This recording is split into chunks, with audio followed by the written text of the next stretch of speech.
Hello YouTube, this is Morgan, Airspeed Prime here with my next Boruto Manga review. This one's going to be for Chapter 11, A New Mission. So this is, I suppose, properly the first chapter of the new arc that's really setting up where we're going into new Boruto content post the movie. The last chapter was primarily just kind of like the transition point between the movie and like, hey, here's some new stuff that you don't know about from the movie, and let's see where we go from here. But it was still, for the most part, wrap up to the movie stuff. Here, we're in new uncharted territory, and I really like the chapter. I think, certain aspects of it, like towards the end, it's just like, this seems a little mundane. It doesn't really feel like there's a ton of action going on here.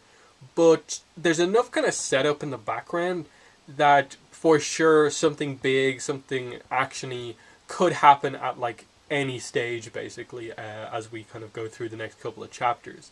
The art, I'll basically give my quick thoughts on the art here before we start. I think it's getting to the point now where it's just really solid. I'm not noticing too many like issues. I'm getting used to the way he's drawing the characters.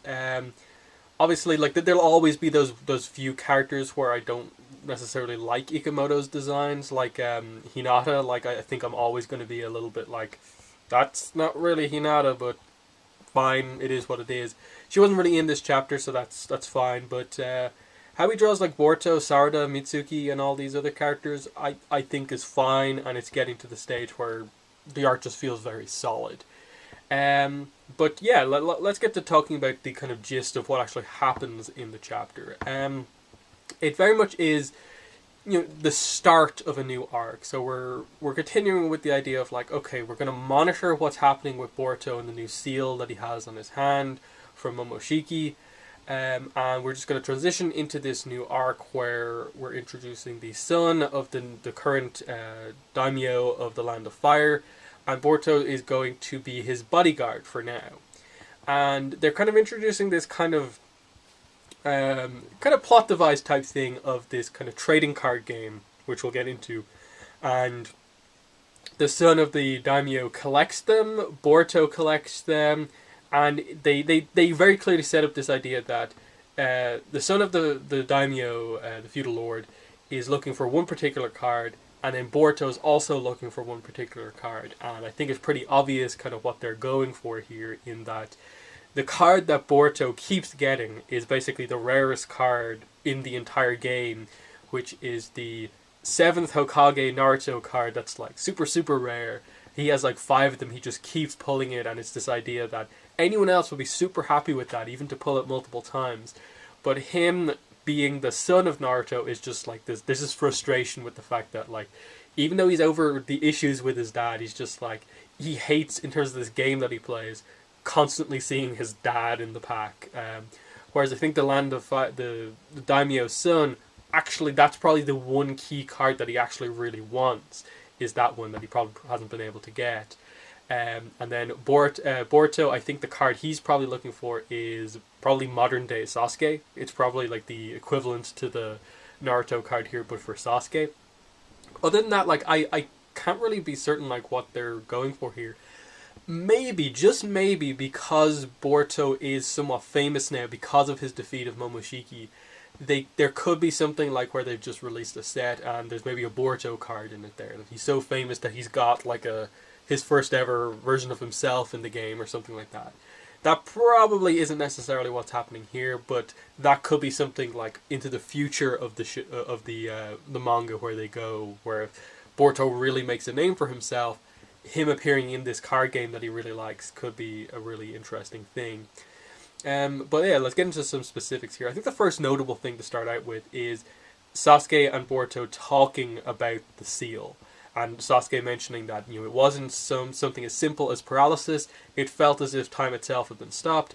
Apart from you and he, who was in direct contact with him, and me, who was watching it, no one else had any realization of what was happening. So Sasuke reveals he could in fact see what was going on because of the Rinnegan, which we basically figured out from last chapter. And it's just this idea that, Sasuke points out, what's happening to your body isn't normal. I'll look into it to see can I find anything about it, but let me know if anything notable happens with that seal. So nothing like huge has happened to Boruto yet with it, but they're concerned about it, and he hasn't told many people about it. So there's a concern, but nothing's happened just yet. We get set up that the mission that they're going on is actually to capture these three robbers that broke into the Konoha bank. So that's interesting. In a more modern time, we have ninja bank robbers basically, and Boruto's team is being put on this mission. And it's revealed that these are the Mujina ninjas, and the translation here says that means badger or a kind of shape-shifting yokai, which fits given what they reveal later on in the chapter about the leader of this group, which is like a corpse clone, and then the name I don't quite remember, but we'll get to it. So immediately we jump into a fight scene. We get Mitsuki taking out one of them, and then Sarada basically gets most of the fight scene to herself. She just like punches, uses a few ninja tools, and just takes out basically these other two guys. But eventually she kind of becomes a little overconfident, a little cocky, and ends up kind of nearly getting herself poisoned until Boruto kind of comes in and kind of kicks the guy away, and they end up capturing everyone. So Sarada was super impressive during the fight, but maybe went a little overboard with regards to being a little overconfident. Maybe showing a little bit of that Uchiha mentality that she might need to move past. But doesn't seem like it's anything like huge that she... I doubt they'll really emphasize that she's just this really overconfident character. It seemed like she had the lead on this fight that they agreed to, and she just got a little bit kind of things just got a little bit out of control. But you know, Boruto fulfilled the role he was meant to fulfill, being the support character basically, and kind of came in. So I kind of like that they're continuing with that Boruto isn't just immediately taking up like the leadership role on the team. It still is Sarada primarily who's kind of acting leader, I suppose, of the group, and then Boruto is just kind of like there to assist her, like we got revealed in like the last chapter, as it's revealed in the movie, that he doesn't want to be Hokage, he wants to be the supporting ninja like Sasuke to Sarada. So we get that. They do kind of mess up the plan a little bit in that they weren't meant to just completely knock everyone out. They were meant to let one of them kind of escape and follow him to find the leader, but Boruto ends up taking them all out. They complete their mission, but you know, it didn't go exactly right. The next notable reveal is about Tono Kadasuke, who is the guy who invented the canister ninjutsu thing, that Boruto uses to cheat during the movie. It's revealed here that he was apparently under the effects of mind control from somewhere outside the village. So that sudden turn for that character was actually caused by someone else. And that's a really interesting lingering plot point, I think, going forward, in terms of what village is this from, what were they hoping to accomplish necessarily with this, in that it really felt like the guy in the movie and so on just had his own kind of goals at heart to basically make money from this device he developed by using Boruto as someone like famous using it. But they're not really sure what's going on here, and they just want to look into it more. They're going to continue to try and kind of rehabilitate Kadasuke, so because he is a notable member of the village. They want him to continue researching ninja tech, and they know that he was now affected by kind of mind control stuff. We do get a nice little moment here of like when Mirai actually comes in to report that the team was successful, and Naruto's like, Boruto, they did it, and he's super happy that this pretty notable mission that they went on was a complete success, so he's happy about it.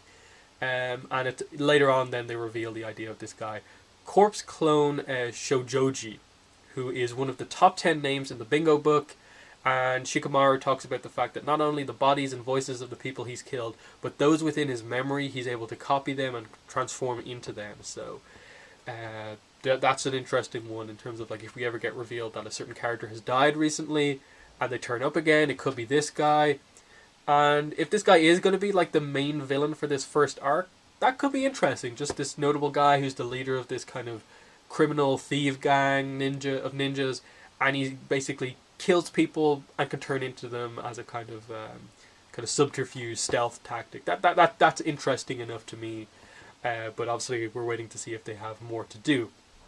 They do reveal that what Naruto basically needs to do next is he has to go meet with the Land of Fire's daimyo or feudal lord, because there's a conference coming up, and we get introduced to the current feudal lord as well, and he's basically walking around town with his son, who we also get introduced to, and this is where the card game is introduced.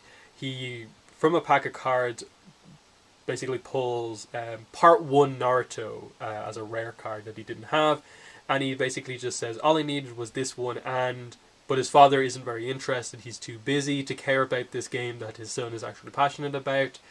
And you can sort of see what's going on here, the idea of, because of the, how high up in the family they are, he has that kind of rich personality, and he just spends money on stuff. And I think he honestly cares about the game, but it's because his father doesn't care. All he knows is basically just spending money on this game, and that's really all there is. So, you can see potential with this, and that he just wants a connection with his father to show an interest in something he's interested in. And because of that, he's gone down the path of being a little bit kind of overly, using his money all that much, and so on. We get this reveal that he basically, this game is so popular that they limit people to only buying like 3 packs every time a new shipment comes in. So instead, he's basically just like, oh, I don't care about that limit. I'll just buy the entire store so I can get all their, packs of cards. Then it's immediately revealed that Boruto buys the packs as well, and this is where he pulls the 7th Hokage Naruto card, and it's basically revealed to be the most, rare card in the set. He has like 5 of them, and everyone else is like amazed at how he keeps pulling this rare card but doesn't care about it. And Shikadai asks him, and like, what card are you actually trying to get anyways? And he's like, I'll show it to you when I pull it. It's a really, really rare one. You might even go your whole life without seeing it, which to me is suggesting it probably is something more like a Sasuke card, or maybe he knows, maybe he's taken a picture for the game and he knows that he has his own card in the set. We'll have to wait and see. We then get this kind of odd reveal that seems like too focused upon to not be anything. Sarada reveals that she's not really into it, but wants to know a little bit about it, why they're so kind of into it. Mitsuki knows a lot about the game, but when Sarada asks him, you know a lot about it, but you don't play? And he's like, no, and it's kind of cut off before he can reveal anything else. So I don't know if that's some sort of reveal about, does he not make money from the missions, or does he have to use his money elsewhere? Is this something related to Orochimaru, or what? I'm not entirely sure. But anyway, they're called away. Boruto has to go meet with Konohamaru, and we basically end the chapter with this idea that Konohamaru is putting Boruto on his own on this important mission, which is to act as the bodyguard escort of the feudal lord's son. And his name is Tento Madoka, and the feudal lord's name is Ikkyu Madoka. So we get that these two meet for the first time. It's a pretty friendly meeting initially, but it's clear just from some of the comments that Tento is making that he's like, Boruto, nice to meet you, but your clothes are looking a bit ragged. So the idea I think they're going for here is that Boruto, who has just kind of learned the importance of hard work, of wearing clothes because they mean something to you, and not just buy new clothes all the time. And he's coming up against someone who literally just buys everything, uses money, and that whole idea. So you get that dynamic here. It's somewhat familiar to there was a part 1 Naruto filler arc, I think, where he had to also bodyguard someone who was really wealthy and kind of teach him the importance of hard work over money. I think we're going to get something similar here with Boruto and this kid, and I assume the card game will be somewhat of a kind of notable thing. It'll be brought up at some point. Maybe they'll want to do a trade because Boruto has the card he needs, and then this kid might have the card that Boruto wants. Who knows? But yeah, it's an interesting that we kind of end it with this, that the end kind of cliffhanger is just Boruto is on a mission more menacing than anything, and it's just he has to look after a rich kid. So, there's a lot of other setup stuff that's interesting. Ending it like this is just cool, but not the greatest thing. So overall, very solid chapter. I'm really interested to see where this is going. I like the introduction of the card game and that like there's stuff with Mitsuki going on. There seems to be a slight overconfidence with Sarada plot going on. Boruto and this kind of kid interacting. Naruto's meeting with the daimyo. This gang in the background doing stuff. The potential larger scale plot of the fact that the ninja tech guy was mind controlled. And like there's a decent amount set up here. I think this is better than I expected the kind of ongoing stuff to be. But yeah, in the comments, let me know what your thoughts were on the chapter and my review. But yeah, that's been the video. Thanks for watching, and bye.